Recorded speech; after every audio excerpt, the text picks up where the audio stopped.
Guys, welcome back to our channel Raju Deepu official. ఇంతకీ మా channel ని సబ్స్క్రైబ్ చేసుకున్నారా? సబ్స్క్రైబ్ చేసుకోకపోతే ఇప్పుడే వెళ్ళి సబ్స్క్రైబ్ చేసుకోండి. ఇంకా నిన్నటి ఎపిసోడ్ గురించి మాట్లాడాలని అయితే నేను వెయిట్ చేస్తున్నా. మొత్తానికి అయితే నిఖిల్ ని బ్లేమ్ చేసి మళ్ళీ పైకి లేచింది యష్మి. ఈ వీక్ మాత్రం ఎలిమినేట్ అయ్యేది మాత్రం యష్మి. ఇదైతే 100% షూర్. నాకైతే ఎలిమినేట్ అవ్వాల్సింది యష్మి అని చాలా ఉంది. యష్మి అవ్వాలనే అనుకుంటున్నా. మీరేమనుకుంటున్నారో కూడా కామెంట్ చేయండి. అండ్ వీడియో ఎండ్ వరకు చూసేయండి, స్కిప్ చేయకుండా.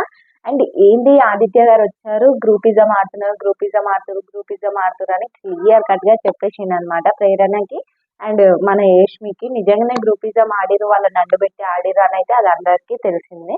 అండ్ మళ్ళీ వాళ్ళు ఆడింది కాకుండా ఇంకోళ్ళని బ్లేమ్ చేయాలి, ఇంకోళ్ళని అనాలని ఫ్లిప్ అయ్యి మాటలు అనడం అయితే ప్రేరణకి ఈజీ అయిపోయింది. చాలా మాటలు. కానీ యష్మితో పోల్చుకుంటే ప్రేరణ చాలా బెటర్. తను ఫ్లిప్ అయ్యి మాటలు అంటారు కానీ తన గేమ్ తను ఆడుతుంది. కానీ యష్మి అలా కాదు. ఒకళ్ళని ఆడనివ్వకుండా ఈమె కూడా ఆడదు, మళ్ళీ ఈమె కోసమే ఇంకోళ్ళు ఆడాలన్నట్టుగా కొన్నిసార్లు చేస్తుంది అనమాట. వాళ్ళిద్దరిని అయితే నామినేట్ చేసిరు. ఇంకోటి వైల్డ్ కార్డ్ ఎంట్రీ వాళ్ళు ఎవ్వరు నామినేట్ అవ్వలేదు అనమాట. ఇప్పుడు ఈ వీక్ నామినేట్ అయింది మాత్రం వీళ్ళే, ఓజీ క్లాన్ వాళ్ళు, ముందు నుంచి ఉన్న వాళ్ళే నామినేట్ అయ్యారు. ఇది హైలైట్ అనమాట. నాకు అసలు ఎందుకు అట్లా చేసిరు, బిగ్ బాస్ చెప్పి పంపించిందా ఏంటి అనేది కొంచెం డౌట్ ఉండే. నాకు నిన్నటి నుంచి కూడా అదే ఉండే, అసలు వైల్డ్ కార్డ్ ఎంట్రీ వాళ్ళు నామినేట్ అవుతారా లేదా అని మైండ్ లోనే ఉండే. కానీ అవ్వలేదు. సరే ఓకే, పోతే పోని, పాయింట్ ప్రకారం అన్న నామినేట్ చేయాలనుకున్నాను. నాకు మండే రోజు వచ్చిన ఎపిసోడ్ కన్నా ట్యూస్డే వచ్చిన ఎపిసోడ్ ఫుల్ గా నచ్చింది. అంటే నిన్నటి ఎపిసోడ్ నేను నిన్న చూసి ఈరోజు వీడియో చేస్తున్నాను కాబట్టి సూపర్ గా నచ్చింది. నైనిక వచ్చింది. నైనిక రాగానే నామినేట్ కూడా ఇదిగా తీసింది అనమాట. నబిల్ ని నామినేట్ చేసింది. నబిల్కి ఏమని నామినేట్ చేసింది అంటే, నువ్వు ఎందుకో వెనకబడ్డావో, నాకు అలా చూడాలని అయితే లేదు, నువ్వు గేమ్ లో ముందుకు రావాలి అంటే. సీరియస్ గా నబిల్ ఎందుకో వెనకబడ్డాడు, అసలు కనిపించట్లేదు. ముందున్న నబిల్కి ఇప్పటికి చాలా డిఫరెన్స్ అయిపోయింది. అసలు ముందున్న నబిల్ ఏడికైతే ఆడికైతే ఇచ్చి పడేయాలి అన్న ఆలోచన మీద ఉంటుండే. ఇప్పుడు అట్లా లేడు. ఇప్పుడు మొత్తం ఎట్లా అయిపోయిందంటే అసలు వెనుకున్నాడు, అసలు గేమ్ లో ఉన్నాడా లేదా అన్న డౌట్ కూడా నాకు వస్తుంది. నబిల్ మంచి గేమర్, మంచిగా ఆడతాడు, ఇచ్చి పడేసాడా. అలాంటోడు గేమ్ ఆడట్లేడు అంటే ఎందుకు ఏంటి అనేది కూడా అర్థం అవుతలేదు. నైనికి అదే చెప్పింది, నువ్వు ఎందుకో నాకు వెనకబడ్డావు అనిపిస్తుంది, నువ్వు షేర్ అన్నప్పుడు ఎట్లా ఆడుతుంది అది కనిపించట్లేదు, అందుకే నీకు నామినేట్ చేసిన అని చెప్పేసి కిరాక్గా నామినేట్ చేసింది అనమాట. ఇంకా ఇంకో పాయింట్ ఏంటంటే, నైనిక ఏమని నామినేట్ చేసిందంటే యష్మిని నామినేట్ చేసింది. ఏమని చెప్పిందంటే, నువ్వు ఇంతకు ముందు స్టార్టింగ్ వీక్ లో నువ్వేమని చెప్పి నామినేట్ చేసావు ఒక పర్సన్, ఆ పర్సన్ పేరు చెప్పలేం కానీ అదే మన సోనియానే నామినేట్ చేసింది. ఏమని అంటే, పృథ్వీని నిఖిల్ని ఇద్దరిని ముందు పెట్టుకొని ఆడుతున్నావు, నీ గేమ్ ఆడట్లేవు, వాళ్ళని పట్టుకొని అంటే ముందు పెట్టుకొని వాళ్ళతో ఆడుతున్నావు అని చెప్పి వాళ్ళని నామినేట్ చేసావు. ఇప్పుడు నువ్వు చేసేది ఏంటి, నువ్వు అలానే చేస్తున్నావు, నువ్వేడా గేమ్ ఆడతలేవు అది ఇది అని చెప్పి చిచ్చి పడేసింది. అయితే అప్పుడు యష్మి ఉండి ఏమంటే, నేను గెట్టింగ్ ఎమోషన్ అది ఇదని కన్ను చూసుకుంటుంది.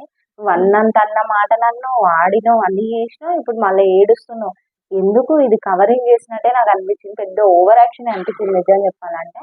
ఆడ అంత సీన్ లేదు, ఏడవాల్సిన అవసరమే లేదు, ఉన్నది ఉన్నట్టు చెప్పింటే అయిపోతుండే. అంటే ఈరోజు నువ్వు వేసినావు, ఆ రోజు సోనియా ప్లేస్ లో ఎవరైనా ఒకటే కదా, నువ్వు ఆ రోజు నామినేట్ చేసినావు, సేమ్ ఈ రోజు వచ్చి ఆమె నామినేట్ చేసింది.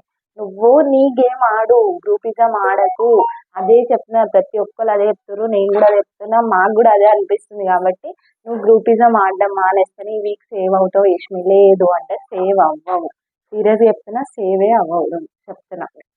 ఇంకా మనకి నెక్స్ట్ వచ్చేసి మణికంఠ వచ్చిండు. మణికంఠ వచ్చి నిఖిల్ని నామినేట్ చేసిండు. ఇన్ని రోజులు నీకు హౌస్ లో ఉన్నప్పుడు నామినేట్ చేసినా నీ గ్రాఫ్ తగ్గుతుంది అన్నప్పుడు నువ్వేమన్నావు, అప్పుడు నీకు ఎట్లా తెలుసు, నువ్వు చూసి వచ్చినావా అది ఇది అని అన్నావు. ఇప్పుడు నేను చూసి వచ్చే మాట్లాడుతున్నా, గ్రాఫ్ నీది తగ్గుతుంది నిఖిల్, నీ గేమ్ నువ్వు ఆడు, నువ్వు ఇంకా పర్ఫామ్ చేయాలి, ఇంకా గేమ్ ఆడాలి, ఇంకా ముందుకెళ్ళాలనే చెప్తున్నా అని చెప్పేసి కొంచెం పాయింట్ కరెక్ట్ గా అందించి చెప్పాడు. అందులో మిస్టేకే లేదు. ఇంకా విష్ణుప్రియ చాలా ఎమోషనల్ అయిపోయింది, చాలా ఏడ్చింది. ఇంకా నెక్స్ట్ నబిల్ని కూడా నామినేట్ చేసిండు. నువ్వు ఎందుకో వెనకబడ్డావు, నువ్వు మాట్లాడట్లేవు, ముందుకు రావట్లేవు, ఎవరితో పంచుకోవట్లేవు అంటే ఎవరిద్దరు నబిల్ ఏమంటుందంటే, ఎవరిద్దరి మధ్యలో పోయినా నన్నే అంటారు, మా ఎవరిద్దరు ముగ్గురితో వచ్చి మాట్లాడినా కూడా నువ్వు అలా అన్నావు ఇలా అన్నావు అని చెప్పేసి డిస్కస్ చేస్తున్నారు. అంటే నువ్వు ఎలా అంటే ఏంది, బిగ్ బాస్ హౌస్, కెమెరాలు ఉన్నాయి, మైక్ ఉన్నాయి, నోరు ఉంది, దానికి ఏం ప్రాబ్లం, నువ్వు బరాబర్ మాట్లాడు, ఎవరేమంటారు చూసుకున్నాం అది ఇది అని చెప్పి అన్నాడు. దానికి ఇమిటేట్ చేసిరు అనమాట. మణికంఠ వెళ్ళిపోయినాక రోహిణి అవినాష్ ఇమిటేట్ చేసిరు. హైలైట్ గా మస్తు నవ్వొచ్చింది. నాకు ఇప్పుడు అర్థం అయితే లేదు, వైల్డ్ కార్డ్ ఎంట్రీని ఎందుకు నామినేట్ చెయ్యలేదు, అదే అర్థం అయితే లేదు.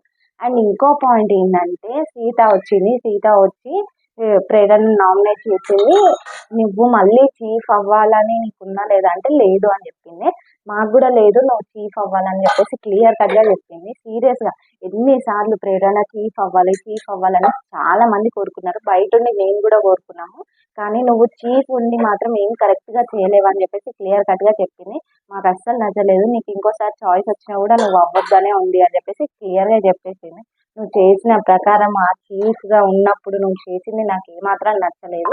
అండ్ యష్మికి కూడా నామినేట్ చేసింది. యష్మికి ఏమన్నా చెప్పిందండి కొన్ని పాయింట్స్. నిఖిల్కి అటువంటి ఒపీనియన్ లేదు. నిఖిల్తో ఉండి నువ్వు ఇది కాకు, ఎందుకంటే ఉమెన్ అనేది స్ట్రాంగ్. ఆ పాయింట్లో నిఖిల్ మిమ్మల్ని యూజ్ చేసుకొని మనం బయటికి వెళ్ళిపోతున్నాం కానీ నిఖిల్ సేవ్ అవుతున్నాడు అని చెప్పింది.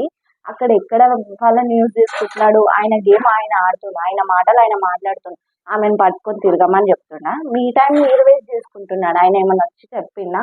ఎట్లా అంటే మొత్తము నిన్న సోనియా చెప్పింది, ఈరోజు సీత చెప్పింది. అసలు సీత ఎందుకు ఈ మాట మాట్లాడిందో నాకు అర్థమవుతుంది. ఎందుకంటే ఈమె తిరిగిందని చెప్పిందా నాకు అర్థమవుతలేదు. సో మొత్తానికి అయితే ఏమనిపిస్తుంది అంటే నిఖిల్ ఏం మిస్టేక్ లేదు, వీళ్ళే కావాలని అట్లా పోర్ట్రే చేసేది అనిపిస్తుంది. నిఖిల్ మనం సపోర్ట్ చేయాలి. ఎందుకంటే మొత్తము నెగిటివ్ చేసేసారు. మొత్తము ఉమెన్ అది ఇది అని పెద్ద పెద్ద మాటలు మాట్లాడారు.